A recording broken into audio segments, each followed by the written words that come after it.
नहीं अजमत साहिबा, मैं नहीं चाहती दानिया मेरे बच्चे की सरोगेट माँ बने। तो फिर मुझसे मेरी राय मांगने की क्या जरूरत थी? दादी, मैंने आपसे इसलिए बात की क्योंकि आप हमारी बड़ी हैं। मुझे लगा था आप कोई माकूल बात करेंगी। मैंने सबसे माकूल बात की है अदनान। दानिया तुम दोनों के लिए बेहतरीन इंतखाब है। मुझे यकीन नहीं आ रहा, आप इतनी आसानी से ये बात कैसे कर सकती है हमसे? बस बहुत हो गया, बहुत हो गया। और अब हरगिज भी मुझसे किसी भी बारे में राय मत ले। दोबारा मुझसे कुछ मत पूछना। तुम लोग तो सब कुछ जानते हो ना। तो फिर जो दिल चाहे करो, जहाँ दिल चाहे जाओ। किसी ऐसी अजनबी औरत को ढूंढ लो जिसे हम जानते भी ना हो। फिर देखना वो तुमसे कितनी दौलत, जमीन मांगेगी, जायदाद मांगेगी, कितना पैसा मांगेगी। और जब वक्त आएगा ना तो वही औरत तुम्हारे बच्चे को बताएगी कि उसकी असल माँ वही है। ये हमारे आपस का मसला है, देख लेंगे दोनों, समझी आप? दादी जान, जमरुद ठीक कहती है।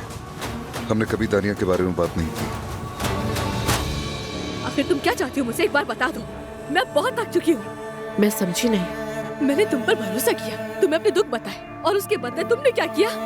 अजमत साहिबा के साथ ही मिलकर प्लान बना लिया। कैसी प्लानिंग जमरुद, तुम ये क्या कह रही हो? ये तुम दोनों अच्छी तरह जानते हो किस प्लान की बात कर रही हूँ मैं। अजमत साहिबा, ये सब क्या हो रहा है?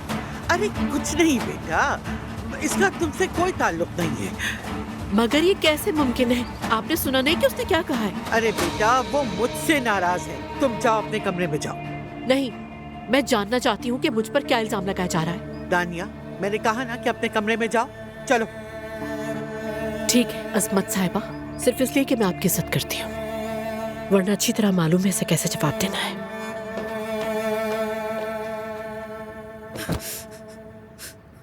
यकीन नहीं आ रहा, इन लोगों को जरा भी अंदाजा है कि इस वक्त हम दोनों पे क्या गुजर रही है। इन हालात को भी अपने फायदे के लिए इस्तेमाल कर रहे हैं ये लोग। बस करो, गुस्सा करने की जरूरत नहीं है। दानिया को भी इस्तेमाल कर रही वो। जमरुद, हमने भी तो अपना जवाब दिया है। गुस्सा करने से कुछ नहीं बदलेगा। क्या फायदा होगा इसका? अजमत साहिबा किसी की बात सुनती भी है, उनका जो दिल चाहता है वो वही करती है। ऐसे कैसे सोच सकती है वो? अदनान, मैं पागल हो जाऊंगी, दिमाग खराब हो रहा है मेरा। जमरुद, हमने दादी को अपना फैसला सुना दिया है और वही होगा जो तुम चाहोगी। हम अपनी बात पर कायम रहेंगे। जमरुद, मैं तुमसे औलाद चाहता हूँ, वाकई में चाहता हूँ मैं। इसलिए अब ये तुम तय करोगी कि कैसे होगा। बस ये हतमी बात है। ठीक है, जानते हो सबसे पहले मैं क्या चाहती हूँ? मुझमें तुम्हारी साबका बीवी के साथ मजीद इस घर में रहने की बिल्कुल हिम्मत नहीं है। नहीं बर्दाश्त कर सकती मैं मजीद उस औरत को इस घर में। इस घर से अब उसे जाना ही होगा।